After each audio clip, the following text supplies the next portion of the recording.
graba Fanny, doctora. O sea, lo podemos grabar del Zoom, pero me parece que es mejor cuando se graba por aparte de la aplicación. Entonces creo que ya la compañera lo graba. ¿Ya lo está grabando? Ah, Sí. bueno. Y ya ahorita yo al compartir pantalla no hay problema, ya me dio la oportunidad a mí de poder compartir lo que es la presentación, ¿verdad? Sí, doctora, ya le habilité. De hecho, ya se está Bueno. viendo Sí. la pantalla. Bueno. Muy bien, gracias, Ángel. Sí, no hay de qué, doctora. Pues vamos a empezar. Pues el nervio facial es pues uno de los nervios que sobre todo se va a afectar más y va a sufrir problemas de parálisis. Realmente van a llegar a un servicio, por ejemplo, aquí nosotros en el caso de oftalmología, llegan más que nada por la incapacidad que tiene en este caso la persona de poder hacer el cierre palpebral y llegan con lagrimeo. Incluso muchos de los pacientes que llegan a presentarse, o sea, llegan por eso, porque a veces ya luego tienen mucho tiempo y han estado con antineuríticos o han estado también en ocasiones con tratamiento de rehabilitación y llegan porque a veces llegan a tener tanta exposición y tienen dificultad todavía en el cierre palpebral y a veces nos llegan con problemas de queratitis o incluso algunas úlceras por desecación. Entonces, por eso es que nos llegan a la consulta nosotros de oftalmología y pues aquí hay la necesidad de que estén con lubricante los pacientes de manera continua. En ocasiones, si ya se tiene mucho tiempo y es demasiada la exposición corneal, pues aquí lo que se tiene que hacer en ocasiones son cierres del párpado a través de suturas que van de borde a borde a párpado y para que mantengamos ocluido el ojo, porque ahí el riesgo también en un momento dado es que va a haber zonas de adelgazamiento corneal y con un riesgo de una perforación ocular. Entonces es lo que se trata de evitar. A veces un poquitito en la parte de la medida que nosotros llegamos a usar, si no es tan severo, generalmente le pedimos al paciente que con una cerrar un ungüento, ponen la cinta y para generar cierta humedad a nivel de lo que sería propiamente la cuenca del ojo, obviamente con el cierre del párpado, y les pedimos que a veces hagan una especie como de conchita, porque esta va a generar en un momento dado un poquito de humedad ahí y no haya tanto problema de desecación, obviamente con el cierre palpebral con un gel o un ungüento, para evitar ese problema de queratitis o incluso, como les mencionaba, de úlcera. Y es algo que también, por ejemplo, en ocasiones en pacientes que están en una terapia intensiva, están con coma y todo eso, es importante pues también tener ese cuidado, ¿no? Por las úlceras de desecación, y habitualmente son pacientes que hay necesidad de estar poniendo ungüentos y demás. Entonces, bueno, nuestro nervio facial es un nervio pues un poquito complejo. Tiene aquí en este caso 4 tipos de fibras nerviosas, 2 de las cuales van a ser aferentes. La primera, la aferente sensitiva general, que denominamos como el núcleo del nervio trigémino. Nos va a permitir lo que sería la parte de transportar la sensibilidad de la piel en lo que es la parte de la concha auricular, un área pequeña detrás de lo que es la parte de la oreja y de alguna manera esta se va a complementar con la tercera rama del nervio trigémino, permitiendo también, dando sensibilidad a la parte del conducto auditivo externo y un poquitito más bien a la superficie externa de nuestra membrana timpánica.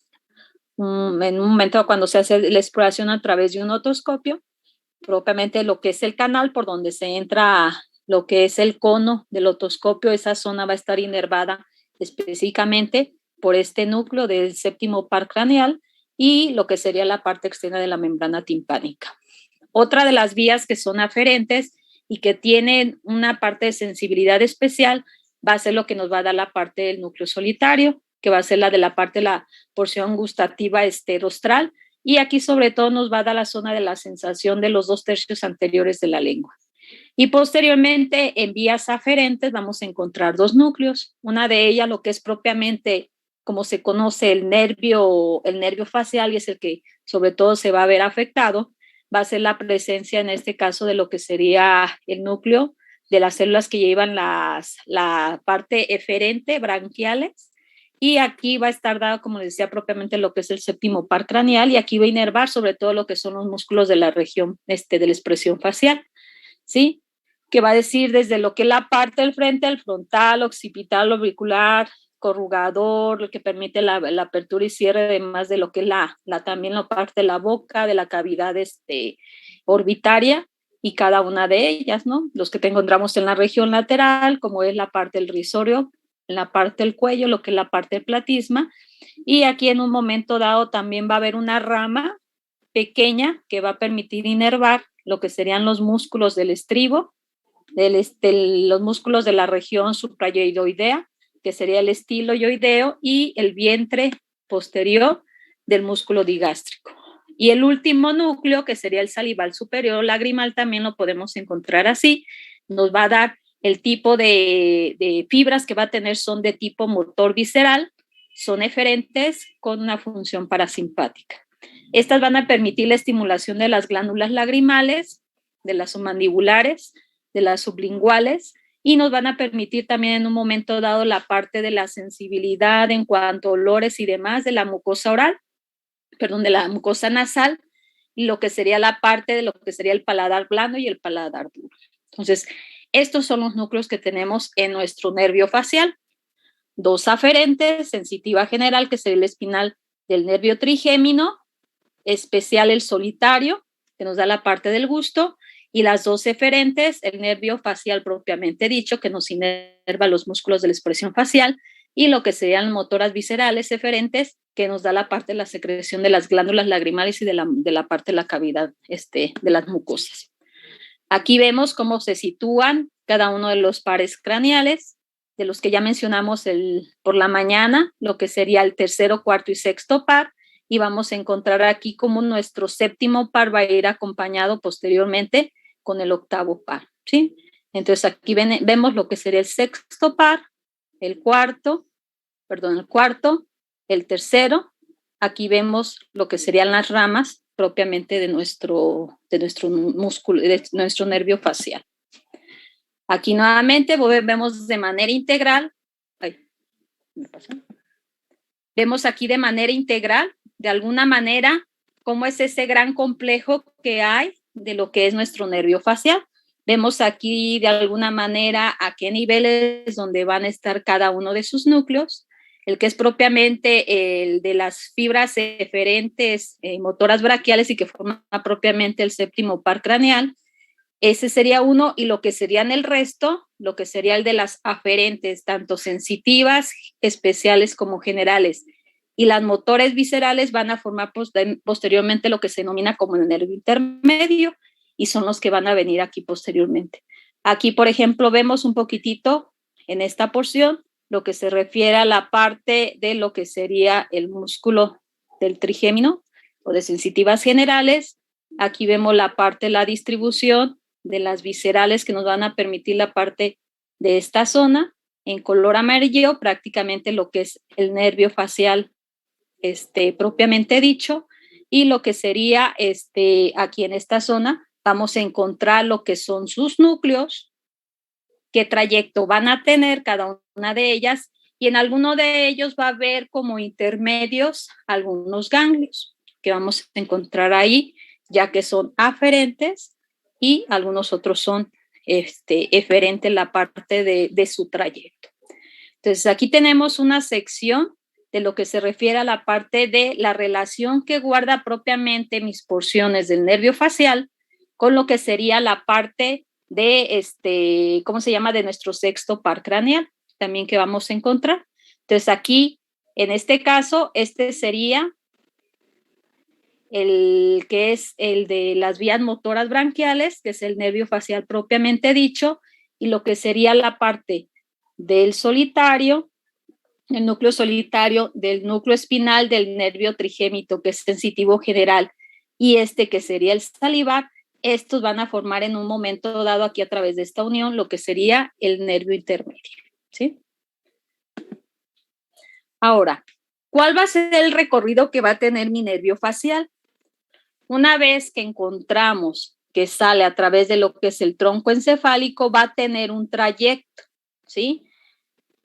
Lo que es la parte propiamente del núcleo motor branquial va a ir en lo que es la parte de la porción petrosa. Va a tener una porción a nivel del laberinto, otro a nivel de la región mastoidea, y va a haber una zona donde se da una de las sinapsis que va a haber, en este caso a través de un ganglio, hay un pequeño acodamiento para que posteriormente pueda emerger a nivel del agujero estilomastoideo. Entonces, aquí una vez que sale, ¿sí? Encontramos aquí, me voy a regresar un poquitito a la parte acá de lo que son la parte de los núcleos.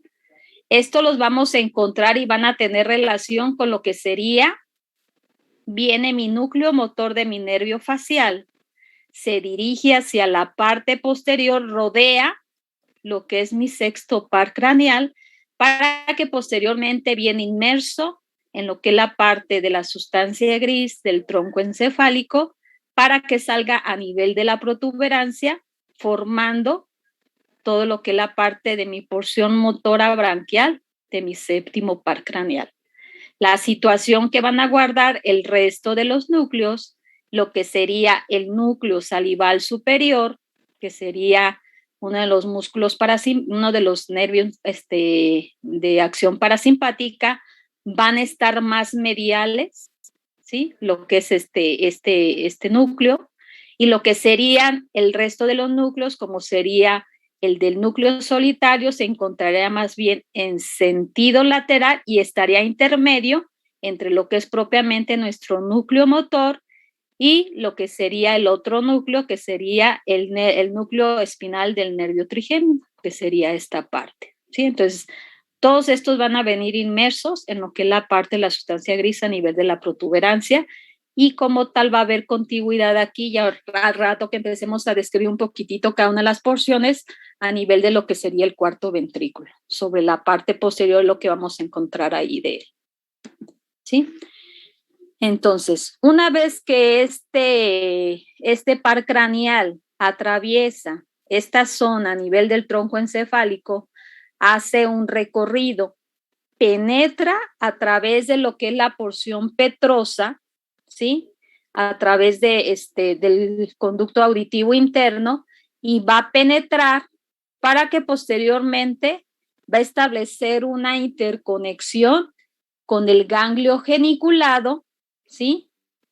Y a nivel de lo que sería también la parte de la membrana timpánica sobre la superficie externa. Posteriormente, sobre un acodamiento, se forma esta especie de curvatura o de rodilla, que en ocasiones lo podemos encontrar en la porción aquí de la región mastoidea, para que posteriormente, a través de este canal facial, va a emerger en lo que sería el foramen estilomastoideo. Si recuerda un poquito la parte de la anatomía de mi hueso temporal, sobre la cara inferior externa de las estructuras que vamos a encontrar, y van a destacar ahí una, es la cavidad glanoidea, que me va a permitir la articulación temporomandibular. Veo mi apófisis estiloides, y cercana ahí voy a encontrar lo que sería el orificio estilomastoideo. Y vamos a encontrar, y por aquí es donde va a emerger en este caso, mi nervio facial.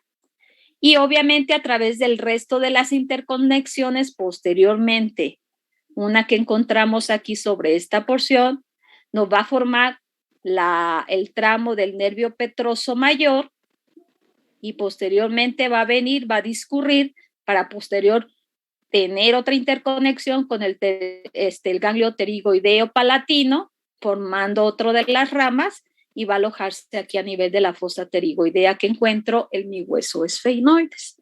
En la cara inferior, recordando que tiene una lámina interna, una lámina externa, y en la parte posterior es donde se va a formar la parte de la lámina.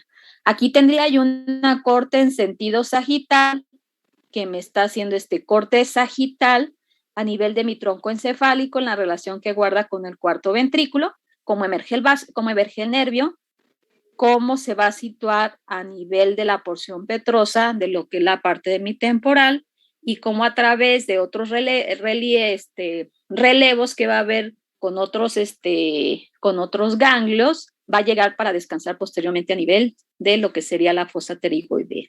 Entonces, más o menos esto es parte, digamos, general que va a tener lo que es el trayecto de mi nervio facial. Ahora, ¿cómo vamos a ir desglosando cada uno de estos núcleos? Lo que se refiere a la parte de mi componente sensitivo general, y en este caso es aferente,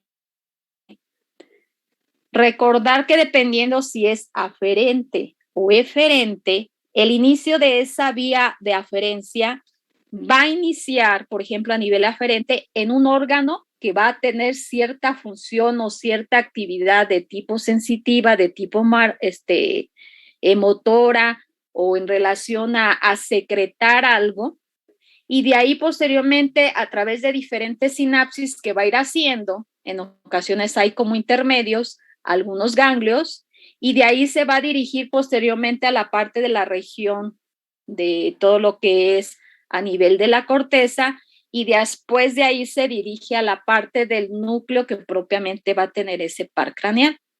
Cuando son las vías eferentes, mi nervio va a partir desde un núcleo que ya encuentro a nivel del tallo encefálico, tiene un trayecto dependiendo de cuál es ese nervio, sobre qué estructuras cruza, atraviesa, como el día de hoy en la mañana estuvimos mencionando tercero, cuarto, sexto par, y posteriormente a través de diferentes ramificaciones, y puede ser que también encuentre un ganglio y de ahí envía sus ramas, o bien por el mismo trayecto que en este caso va a tener el nervio, va a llegar a un órgano específico, algún músculo que va a permitir que tenga una sensibilidad, que tenga un movimiento, que secrete algo.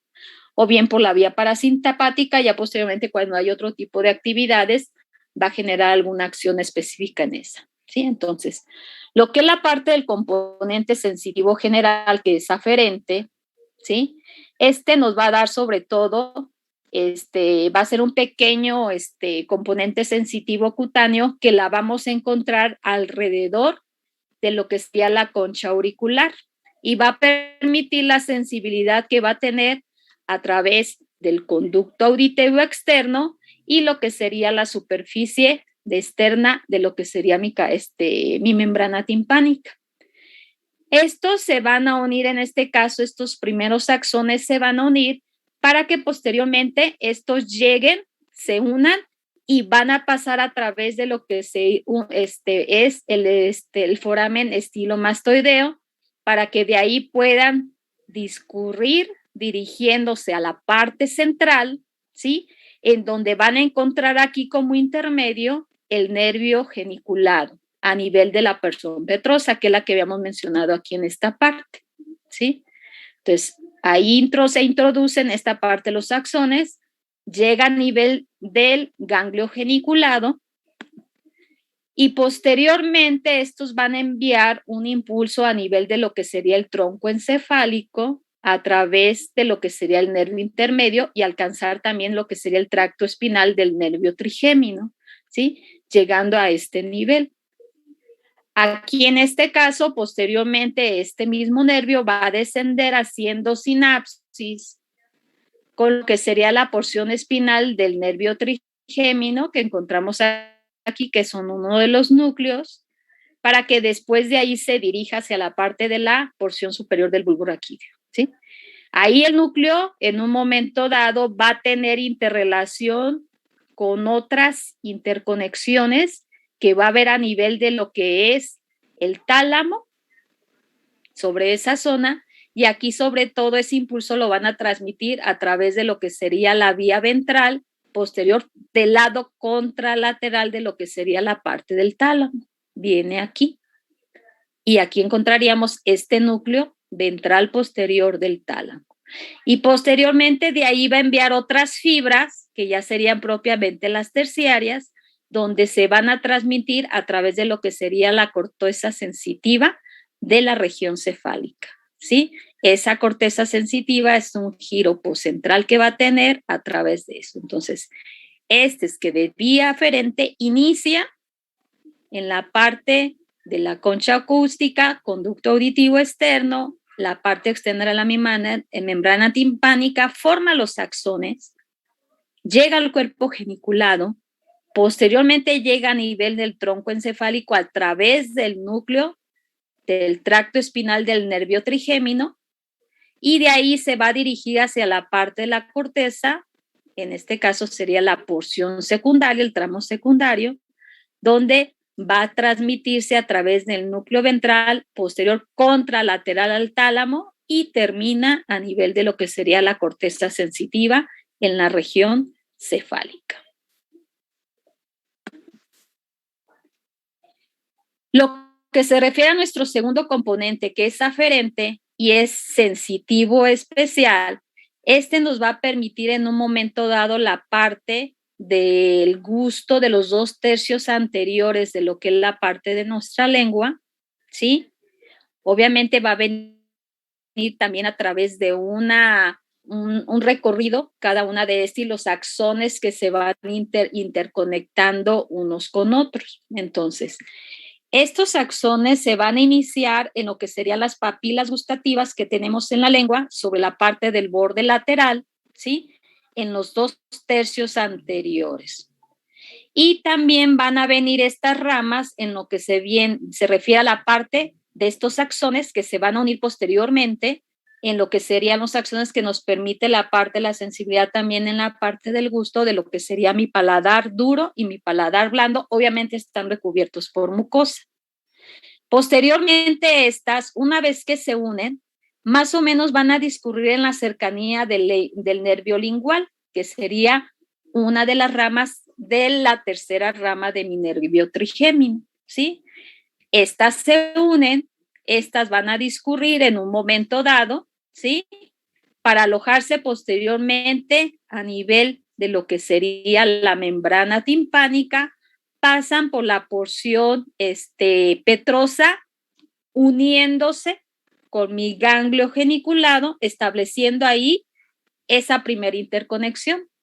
De ahí se va a lo que es la parte de mi ganglio geniculado a nivel del tallo encefálico, donde va a formar propiamente nuestra porción rostral o nuestro núcleo solitario, que sería el núcleo gustatorio, que son de los que mencionamos acá en la imagen anterior, en esta, ¿sí? Llega aquí a este núcleo y posteriormente, igual que en el precedente, va a tener un trayecto y una interconexión, lo que es aparte de este núcleo solitario, ascienden las fibras de manera ascendente, que serían en este caso las secundarias, y se van a proyectar sobre el mismo lado, son homolaterales, ¿sí? Ascendiendo más o menos a nivel de lo que sería el trato tegumentario para alcanzar el núcleo ventral posterior del mismo lado del tálamo. Y de aquí posteriormente, a través de envía sus fibras formando una interconexión, formando esta parte de curvatura, ¿sí? Se proyectan sobre la parte del brazo posterior de lo que sería la cápsula interna en el área cortical, en donde se va a determinar la parte del gusto y va a estar localizado en la parte más inferior de la corteza sensitiva, en el giro poscentral, y de ahí se va a extender a la parte de la ínsula, ¿sí? Entonces, viene desde la parte de los tercios anteriores de la lengua, paladar duro, paladar blando, se unen, discurren en la cercanía del nervio lingual, penetran, hacen la primera interconexión con el ganglio geniculado.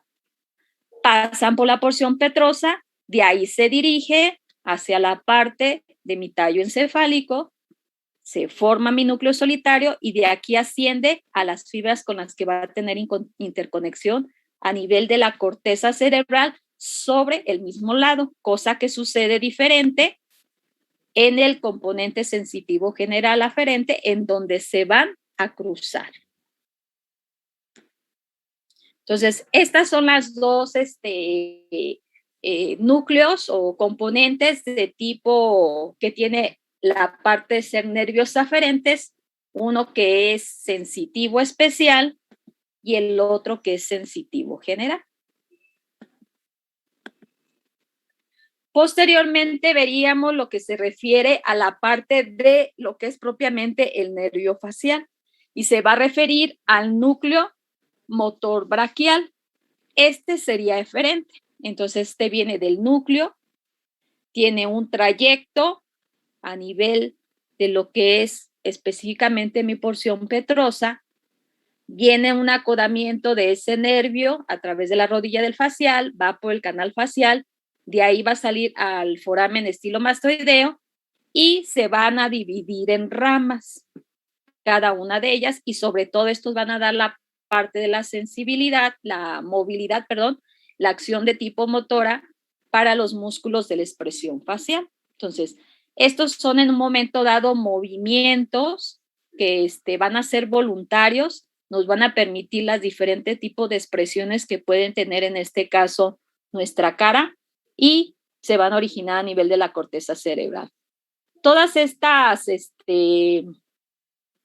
fibras que van a tener en relación a la interconexión que tiene desde la parte de la corteza cerebral, se van a iniciar a nivel de lo que sería las señales que van a viajar en el brazo posterior de la cápsula interna, que sería aquí esta porción, bajan a través de lo que sería el tracto córtico vulvar, se proyecta sobre el mismo lado y también hay una interconexión con contralaterales, ¿sí? Dependiendo de la zona que vayan a inervar, la parte superior o la parte inferior, y posteriormente van a llegar al nivel del tegmento de la protuberancia. Llegan aquí a través de esta interconexión. Entonces, aquí posteriormente, estos nervios, lo que se refiere a la parte de las neuronas motoras superiores, se va a proyectar sobre la parte de la proyección del núcleo que va a permitir de manera bilateral los músculos que aquí en este caso están en la región de la frente, ¿sí? Pero las que están en la parte y se proyectan sobre la parte del núcleo, los van a inervar, los que serían la parte inferior, van a estar entrecruzada lo que es la parte de sus fibras. Eso es lo que va a llegar a suceder dependiendo si nuestra lesión es supranuclear o infranuclear, el tipo o la zona en la que va a estar afectada, en este caso, los músculos de la expresión facial. Cuando es una parálisis facial periférica que es posterior al núcleo, vamos a encontrar la afección de los músculos de la hemicara, de toda la parte de la hemicara, y cuando es en la parte superior al núcleo vamos a encontrar que nada más va a afectar una zona de los músculos de la expresión facial. Entonces, como les mencionaba, aquí en este caso, como nos va a ayudar aparte de los músculos, ahora sí que de la parte de la mímica y presentar diferente tipo de expresiones, felicidad, o a lo mejor aconjugamiento, sorpresa, al fruncir el ceño puede notar enojo, sorpresa, a veces esto lo hacemos cuando no enfocamos bien y llegamos a entrecerrar ojos para un enfoque, alegría y así diferentes cosas que podemos encontrar. También aquí en este caso nos va a permitir el definir cierto tipo de reflejos, como son el reflejo corneal. El reflejo corneal nos va a permitir que en un momento dado, cuando yo toco la córnea, hay un cierre, en este caso, de lo que es mi apertura palpebral. Ante la presencia de una luz brillante, junto con el tercer par, nos va a ayudar a definir el cierre de lo que es la parte de nuestra pupila y en ocasiones cerramos nuestros ojos. Un reflejo del estribo que va a dar en un momento la contracción y relajación de los músculos del estribo debido a la intensidad que se puede presentar cuando una persona está en un área donde hay un sonido importante y va a generar en este caso esta respuesta. El reflejo de succión, manifestando de alguna manera esa respuesta de succión con las sensaciones que se tienen en el momento en que se hace la succión, o bien propiamente lo que son todos los gestos o la parte de la mímica que podemos hacer a través de valorar las funciones íntegras que tienen nuestros músculos faciales. ¿Cuál va a ser este trayecto que va a tener mi nervio una vez que viene desde la parte de mi corteza cerebral, teniendo relación con lo que sería el brazo posterior de la cápsula interna y la corteza motora? Una vez que llega a nivel de lo que es el núcleo, aquí vamos a ver que establecen sinapsis estas fibras que vienen desde la parte superior a nivel de lo que sería propiamente el núcleo motor braquial, y de aquí va a tener y va a formar lo que es la parte de su núcleo. Recordar que posteriormente este va a rodear aquí lo que sería el núcleo del sexto par craneal, rodea, se hace esta curvatura, a veces lo encuentran como la rodilla del nervio facial, que se dirige hacia la parte del cuarto ventrículo, rodea el sexto par, para que posteriormente se posicione y se dirige hacia la parte de adelante, ¿sí? Emergiendo sobre esta parte de esta zona. Entonces, posterior a lo que sería mi núcleo motor, encontraría lo que sería y va a discurrir dorsalmente a la región de lo que sería el cuarto ventrículo. Y posteriormente van a venir para que pueda emerger en la parte anterior de lo que es la parte de la protuberancia, ¿sí? Y aquí vamos a ver cómo posteriormente se van a formar el resto de los núcleos que formaría el núcleo intermedio, que sea del solitario, de lo que serían los otros dos nervios, ¿cómo se llama? El rostral solitario, el gustativo y demás. Entonces, vienen de aquí, posteriormente se va a dirigir hacia la parte, siendo acompañado por el octavo par craneal, y entran a la región de la porción petrosa de lo que será mi hueso temporal. Tiene una zona a nivel intermedia con la que va a establecer una interconexión con el ganglio geniculado, ¿sí? Y en este trayecto intrapetroso, como les decía, va a ir acompañado por el octavo par. Va sobre la parte del conducto auditivo interno, en lo que sería el conducto facial del acueducto de Falopio, y va a tener interrelación con los órganos, en este caso de la audición y del equilibrio, ¿sí? Permitiendo que a través de esta porción laberíntica tiene este trayecto, sufre un acodamiento una vez que se forma aquí el cuerpo geniculado, el ganglio geniculado, posteriormente a nivel de la región mastoidea, de aquí va a formarse, posteriormente va a venir una zona que va a tener interrelación con lo que sería la membrana timpánica, formando esa porción del nervio foncial a nivel de la membrana timpánica, y de aquí va a salir un nervio que sería el nervio estapedio. Posteriormente sigue este trayecto del canal facial a nivel de la apófisis mastoide, y sus fibras van a emerger a nivel de lo que sería el agujero estilomastoideo, ¿sí? Y de aquí van a discurrir las fibras que posteriormente van a permitir la inervación de lo que sería el vientre posterior del músculo digástrico y lo que sería el músculo estilomastoideo, que son de los músculos suprayoideos que vemos ya cuando vemos en la región de la parte del cuerpo y del cuello, y también va a formar el nervio auricular posterior del músculo occipital que vamos a tener aquí en esta parte, ¿sí? Entonces, de las primeras ramas, y una vez que tiene el trayecto, mi motor braquial de mi nervio facial, que viene inmerso en la protuberancia, pasa la porción petrosa de mi nervio, de mi hueso temporal, y emerge, las primeras ramas van a ir al nervio estapedio, a lo que sería la parte del músculo estilomastoideo, la porción posterior del digástrico y del músculo occipital. ¿Y qué sucede ya una vez que este núcleo motor braquial de mi nervio facial emerge a nivel del foramen estilomastoideo?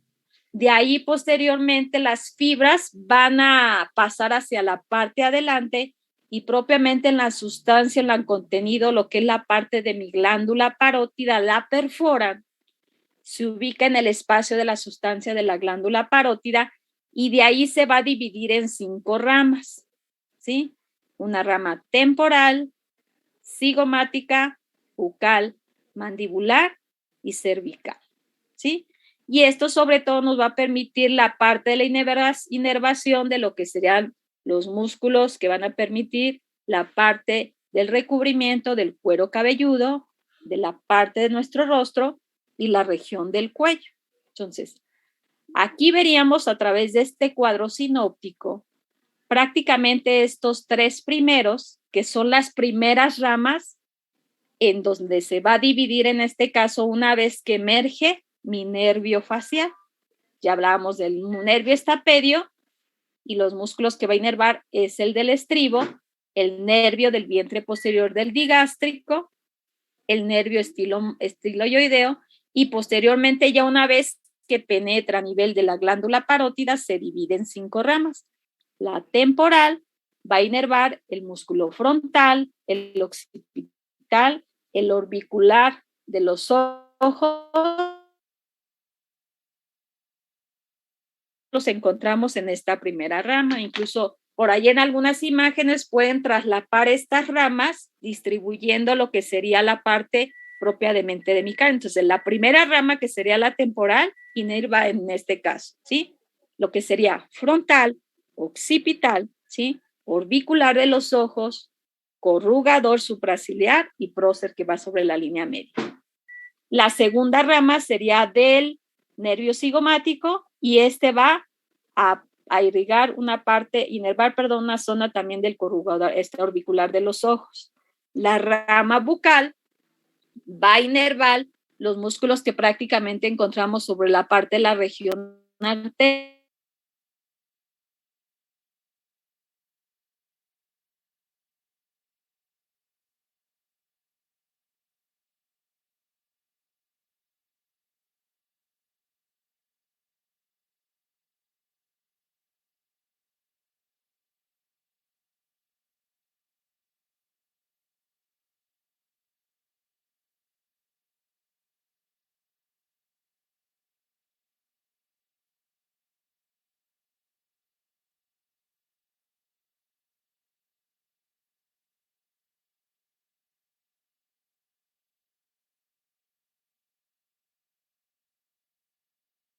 A veces sin internet, pero han estado haciendo algunas reparaciones sobre esta zona y de repente como que no está bien lo que es la línea del internet.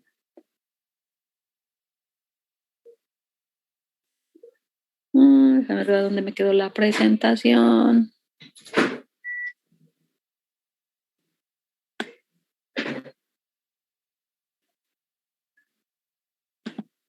Ahí está. ¿Ya se ve la imagen de la presentación? Sí, doctora. Ya. ¿Hasta dónde me alcanzaron a escuchar de las ramas de temporal? ¿Al temporal? Entonces vendrían aquí las ramas, el temporal va a inervar la parte, si nos vamos sobre la parte de la línea media y lo que sería del arco supraciliar, de allá hacia arriba, lo que sería el frontal, una porción del occipital, la parte más superior, el orbicular de los ojos, la parte superior, el corrugador supraciliar y el prócer. Luego viene el cigomático, que propiamente nos inerva toda la parte del orbicular de los ojos. A nivel de lo que sería la rama bucal, los músculos que encontramos sobre la región lateral, sobre la parte de la mejilla, excepción de lo que sería ¿cómo se llama? El risorio, y nos va a permitir la inervación de lo que sería el bucinador, la parte superior del orbicular de la boca, el nasal, el elevador del labio superior, los cigomáticos mayor y menor y el elevador del ángulo de la boca, el mandibular, que se va a concretar a la inervación del orbicular de la boca, el mentoniano, el depresor del ángulo del labio, del ángulo de la boca y el depresor del labio inferior junto con el risorio. Y la rama cervical nos va a permitir la parte de la inervación de la región del cuello a través del músculo platismo. Y hace rato ya habíamos mencionado que otra de las ramas que inmediatamente en cuanto sale el nervio facial, que no va involucrada propiamente en las ramas que van en la glándula parótida, iría el auricular posterior, ¿sí? Entonces, esto es lo que se refiere entonces al tercer núcleo que tiene mi nervio facial. Y el último núcleo que tiene en este caso lo que es la parte de mi nervio facial va a ser el núcleo del componente motor visceral, que es de tipo eferente, este núcleo de mi séptimo par craneal, y va a ser el responsable de la secreción que van a generar nuestras glándulas sublingual, la submandibular y la glándula lagrimal, ¿sí? Y lo que se refiere a la parte también de la sensación y de olores que encontraríamos a nivel de la cavidad nasal y los senos paranasales, y lo que se refiere a la parte del paladar duro y blando. Entonces, aquí vemos cómo discurren los axones, en este caso de estos órganos, que nos van a permitir esa sensibilidad a través de ese componente motor visceral. Entonces, van a venir aquí las ramas que vienen de las glándulas, de la glándula sublingual y la submandibular. Vienen las ramas de mi paladar blando y paladar duro. Vienen la rama y mis axones de lo que se refiere a la parte de la mucosa nasal, de la secreción de la glándula lagrimal.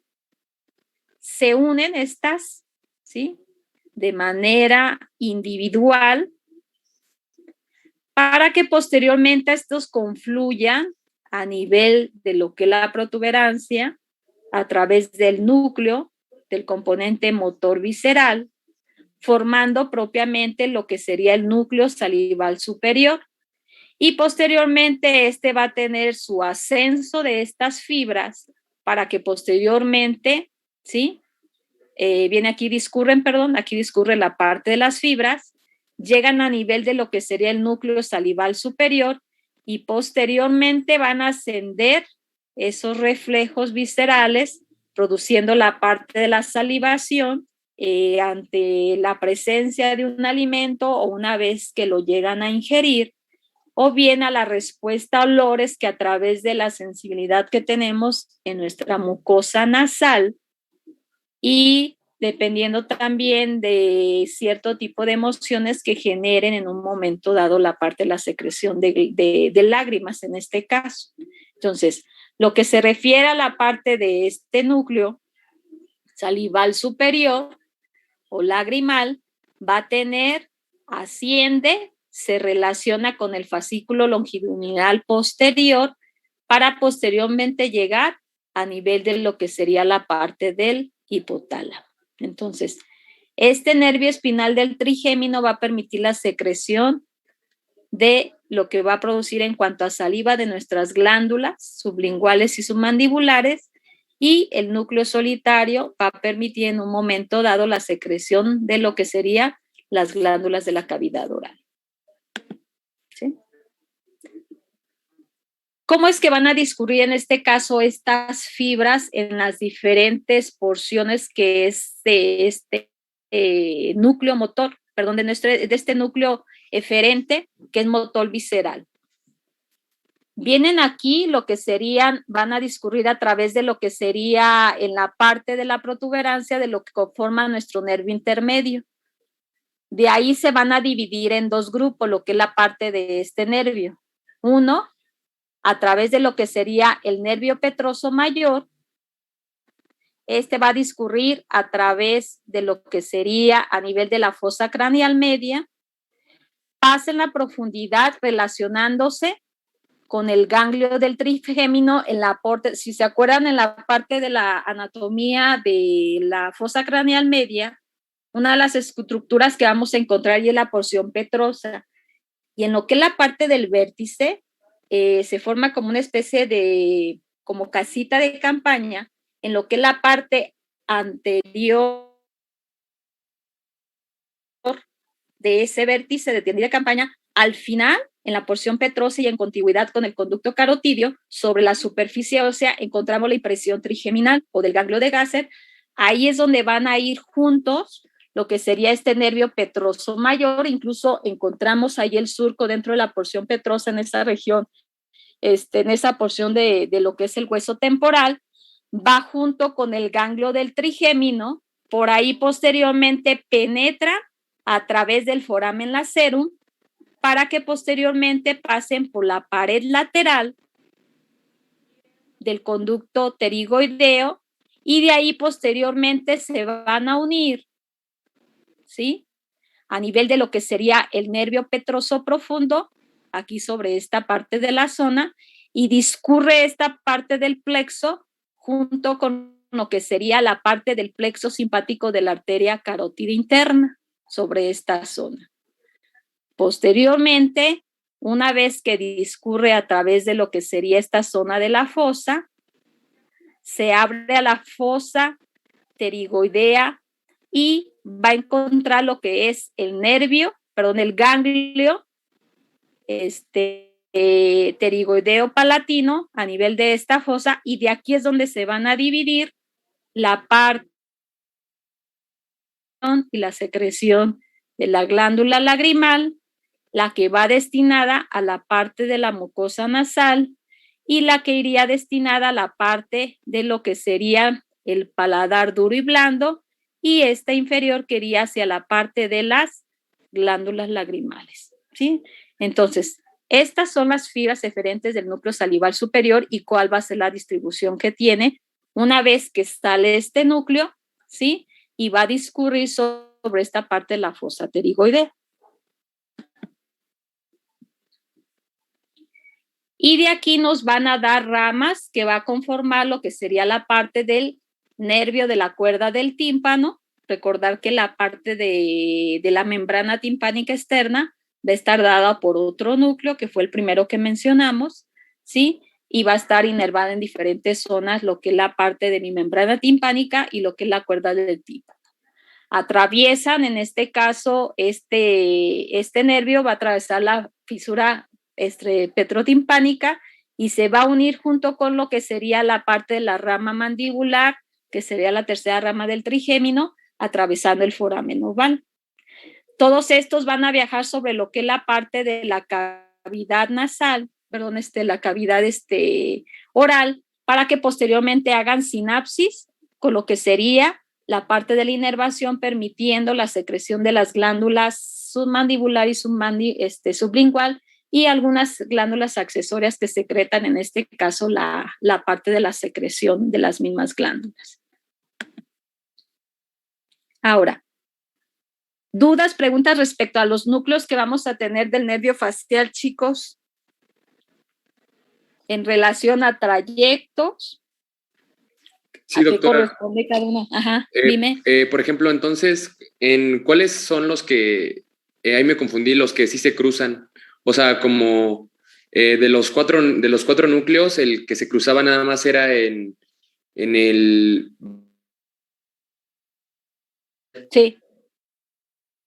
Que presento donde viene la parte de este entrecruzamiento es esta. Para que en un momento nosotros podamos, dependiendo de dónde encontremos, si es una lesión supranuclear, que es lo que va a estar afectado. Primero por la interrelación, por el tipo de fibras que va a haber, en este caso si son aferentes o eferentes, y la interrelación que vamos a encontrar con el resto de las vías que encontramos a nivel de la corteza cerebral. Entonces aquí, por ejemplo, en esta imagen, encontramos a nivel de la protuberancia lo que serían nuestros 4 núcleos. Y específicamente hablaríamos aquí sobre la parte del motor braquial, que aquí en este caso va a permitir a través de esto la interrelación que guarda del lado o lateral, por ejemplo, aquí viene a través de la corteza motora que encontramos aquí en la región cefálica, viene en todo lo que es la parte del trayecto, pasa por el brazo posterior de la cápsula interna del tracto, desde el tracto córtico pulvar, desciende, cruza una de las porciones y se va al lado contralateral. Y otro viene de manera directa. Igual sucede lo mismo del lado izquierdo. Unas se cruzan y otras vienen de manera directa, que en un momento dado van a permitir la parte de, si llega a haber una lesión, en este caso supranuclear, la que va a estar afectada solamente sería el sector superior. Entonces aquí, si es nada más mi sector superior, ¿cuáles serían los músculos que nada más verías afectados en este caso, Jesús? Si hablamos que teníamos 5 ramas, si son los superiores, la primera rama, que sería la temporal, ¿cuáles van a ser los músculos que vamos a tener afectados? El frontal. El frontal. O sea, el occipital, ¿no? También. Una porción. Y no, sería el supraciliar, sería el prócer, el frontal, bueno, que revisemos otra vez lo que sea en la parte de la, aquí. Aquí está. ¿Cuál veríamos afectado? Frontal, de los labios, corrugador supraciliar y prócer.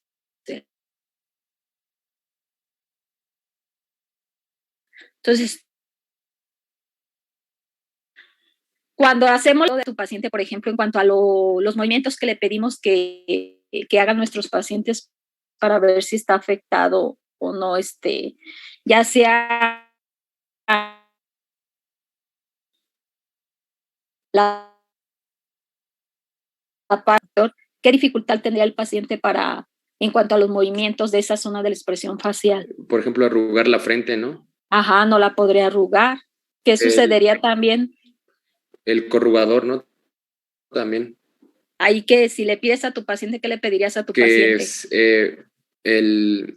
o sea que como... Que trate de elevar un poquitito como esa parte de asombro, la parte de, para generar la atracción sobre la parte de tu párpado, la región superior, y tener esa incapacidad para elevar, así como que la parte de la expresión o sea, de asombro no podría elevar.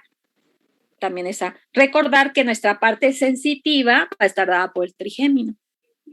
Entonces, de ahí de la importancia de que se haga toda la exploración de los pares craneales y cómo vamos a ir llevando de alguna manera una secuencia para ir definiendo, ¿no? Porque el hecho de que vayas haciendo tú toda esta exploración, primero, pares craneales, obviamente si haces una exploración neurológica, valoras el resto de los parámetros, ¿no? Pero si nos vamos a la parte de nervios craneales, cuando hablamos tercero, cuarto, sexto, para ahí que vamos a valorar movimientos oculares, vamos a ver cómo se da el reflejo de la acomodación y el fotomotor, pero a nivel del músculo del nervio facial, vamos a ver las expresiones que va a tener en este caso nuestro paciente. Entonces, aquí, ¿qué sucede? Igual, ¿qué le pedimos? Que le ve párpados. ¿Qué le pedimos? Que arrugue frentes. ¿Qué le pedimos? Que cierre ojos. Que nos haga gestos para que veamos ahí cómo están esos movimientos. Así que le decimos, péleme los dientes, ¿sí? Y que nos sople. Entonces, es la manera que nosotros vamos a ver si en este caso nada más está afectada la parte supranuclear y está afectada la parte superior, sería contralateral. Entonces, si tú cuando estás viendo a tu paciente y nada más ves que si yo divido mi cara en 4 y en el momento en que yo le pido que me haga todos estos gestos, si está afectada la parte de mi actividad en relación a lo que no puede elevar, no puede como que levantar bien lo que es la párpado, recordar que nuestro cierre palpebral también va a estar dado por músculo elevador del párpado y que es de la rama superior de nuestro tercer par, ¿sí? Vamos a ver que en una parte no llega a fruncir bien el ceño, entonces ahí vamos a tener un problema supranuclear del lado contralateral. Y desde ahí ya en la parte de la exploración nos puede ir orientando a ver qué tipo de patología podemos encontrar. Obviamente, pues nos vamos a auxiliar haciendo nuestra revisión de todos los pares craneales, de toda nuestra exploración neurológica y el apoyo de estudios de gabinete. ¿Sí, Jesús? Sí, doctora, gracias. Y ahora, ¿de qué manera vamos a evaluar el resto? ¿Cuál va a ser mi sensibilidad en la parte, obviamente, del olfatorio? Es otro apoyo a nivel de lo que es la sensación de olores. Sí, Estefanía.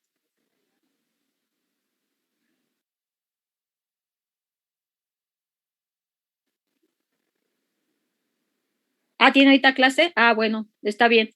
Entonces ya nada más sería eso de lo que teníamos que explorar y creo que y ya. Parálisis facial y demás lo que podemos presentar. Entonces prácticamente ya acabamos, chicos. ¿Sí? Entonces nos vemos por ahí en las siguientes clases que vamos a tener por ahí. ¿Sí? Parálisis. Gracias, doctor.